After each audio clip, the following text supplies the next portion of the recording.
Hey darts fans, that's Timo Newman here, the transporter. Welcome to the good ship Undarted Waters, and this is the second video in the series The Three Darts, which talks about the psychology and the kind of biomechanics of what's different about Dart 1, Dart 2 and Dart 3 in every visit that we have at the board.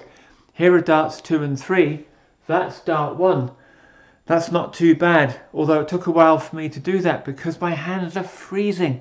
If anyone's got any good suggestions about how to throw darts with cold hands, please let me know, because I've got a north-facing room in Scotland, cold hands, and it's really affecting my darts, so any feedback on that, really welcome. Anyway, here's the plan for the rest of this series. I've been thinking about it a lot.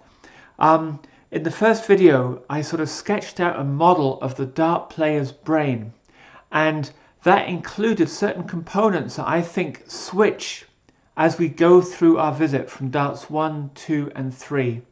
So I'm going to make, starting today, 3 short videos on dart 1, then dart 3 and then the complicated dart 2, using that model of the brain as a kind of an aid for discussion.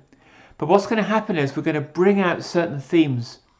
And there are 8 themes that I want to sort of end up with. And then in the final video of this series, I'm going to make a table with those 8 themes and talk about how darts 1, 2 and 3 really contrast very, very strongly amongst those 8 themes. And I think that will really help us get a handle on what's going on during a visit to the board. So let me turn this light off and get the whiteboard and we'll get cracking. So here's a sketch then of this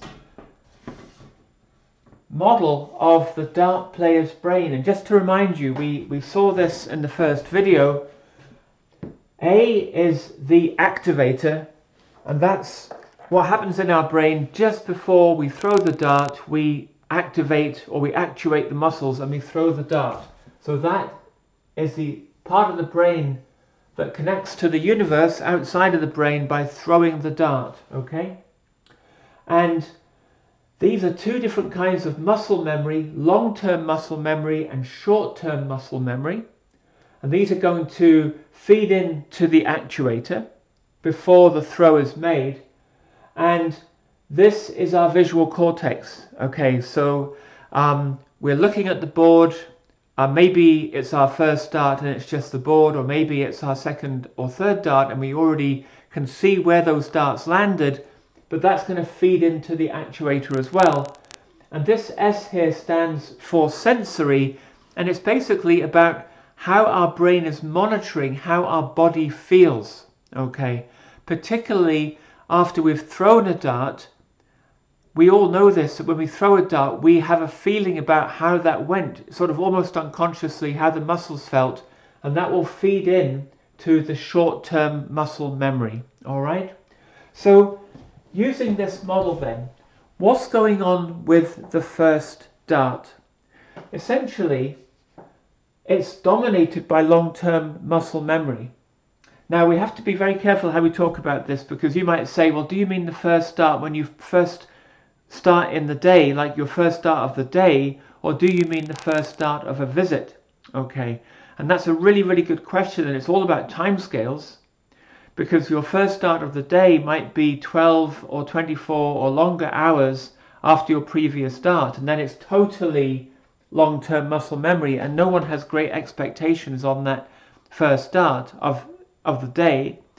But if it's the first start of a visit, it may be, you know, in a match, it might be, say, a minute after your previous start. If you're just practicing, it might be just 10 or 15 seconds, okay? So for now, let's just assume that it's been a short while since the previous start, where when you come to the oche, you don't have a kind of a flow feeling from the previous visit, okay? And that will differ for different people, all right? But that first start of the visit will be dominated by the long-term muscle memory. So let's just make that link here on the diagram. So this is now for the first dart, dominated by long-term muscle memory, feeding in to the actuator, all right? Now, a really important point about the first dart, and not something that I had really thought about until I started making this series, is that when you throw your first dart, you're looking at a blank dartboard. And that is like a blank canvas for an artist. They haven't made their first brush stroke yet. I'm thinking about Kevin Painter, the artist, dart player from I guess that would be the 90s, was it? Then Kevin Painter was, or was it the late 80s? But anyway, the artist. But think of the dartboard then as a blank canvas for that first dart. What this means is, it's kind of profound. Every time we throw our first of 3 darts, we have the same thing in front of us, that dartboard, blank. However, once we've thrown our first dart, when we come to throw our second and our third darts, we have a unique image in front of us, because our dart will never land, the first dart will never land in exactly the same place. So as soon as you have thrown a dart at the dartboard, when you look at the board for darts 2 and 3, you're seeing something unique. And your visual cortex will be doing a lot more work. So your visual cortex on the first dart is very relaxed, because it's seeing something it's seen thousands and thousands and thousands of times before, a blank dartboard. But on darts 2 and 3, the visual cortex will be buzzing like, I've never seen this before. I've seen similar things before, but I've never seen this before. That's all happening in fractions of a second as you're gearing up to throw the subsequent dart. All right. But for this first dart then, what the visual cortex is giving the actuator is a very simple signal of, I see a blank dartboard, and the player will be aiming for a certain target. Like just now, I was aiming for the treble 20. And so there's an input to the visual cortex from the outside world. Okay. But I just write blank here. It's a blank canvas is what it's seeing. Something it's seen many times before. But this input then is very, very simple to the actuator. The input is aim for your target. It's just the word aim. It's all going on there. All right.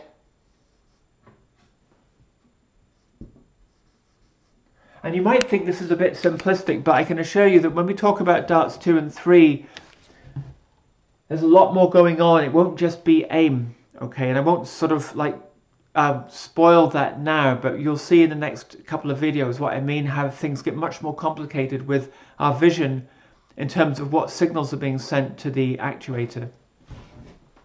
So I think, crudely speaking, this really is the simplicity of the first dart. Short-term muscle memory is playing a very, very weak role.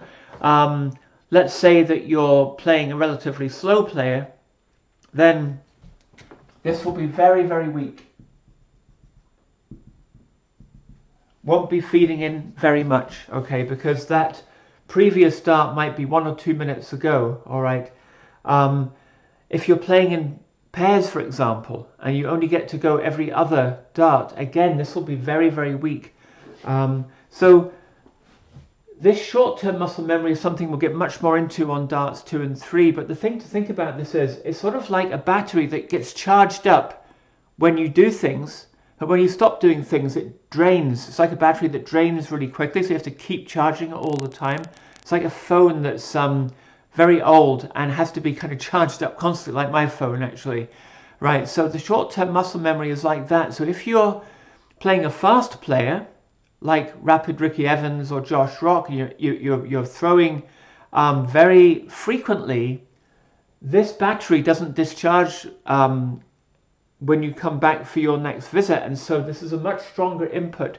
But if you're facing a slow player like the gentleman Toilo, who came from the Philippines recently in the Grand Slam, who was extremely slow, then this will be completely drained, and you're relying purely on long-term muscle memory each time you come to the board. And for most players, that's a very foreign feeling to them, a very unusual feeling, because they're used to playing more rapidly.